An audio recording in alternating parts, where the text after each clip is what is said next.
عمرك جربتي الكفتة بالرز الصحيح؟ اكيد لا طبعا، لاننا كلنا متعودين بنعملها بالرز المطحون. النهارده بقى تعالي وانا اقولك ده حصري وعندي انا وبس. جربيها بالرز الصحيح. جبت نص كيلو كده من اللحمه المفرومه، ورحت فرمه بصلايه. وطبعا يا بنات انا حطيت مع البصلايه دي عودين من البقدونس اهم. هحط عليهم ربع معلقه من الثوم. وعايزه اقولك ربع معلقه التوم دي بتوديها في حته تانية بجد يا بنات، من ألذ الكفتات اللي انت ممكن تعمليها. جربي الطريقه دي بالظبط بنفس المقادير، هتعجبك قوي. هي بصلايه وسط لكبيره ولا صغيره. ضربتهم كويس جدا في الكبه.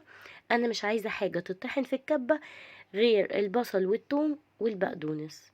اللحمه عايزاها تكون اللي هي المفروله، مش عايزاها تكون مطحونه جامد، او اللي هي بنات مهروسه جامد قصدي في الكبه. بس بصي بقى انا هنا شايفه انتي مطحونين ازاي. مش هصفي البصله، هنزل بميه البصله. ليه بقى؟ عشان الرز بتاعي هيستوي بالتقليه اللي انا عاملاها وبميه البصله. ده فنجان قهوه، فنجان صغير من الرز. على ايه؟ على نص كيلو لحمه. يعني فنجان رز على نص كيلو لحمه.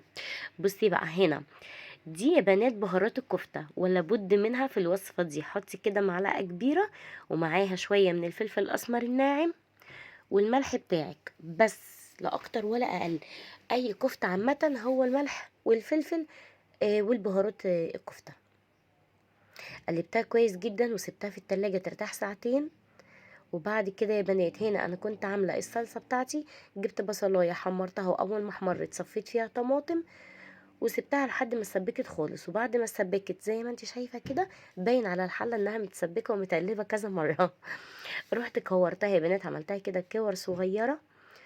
او عايزاها تعمليها اصابع اعمليها اصابع، عايزه تعمليها مدوره زي الطعميه اعمليها زي ما تحبي اعمليها.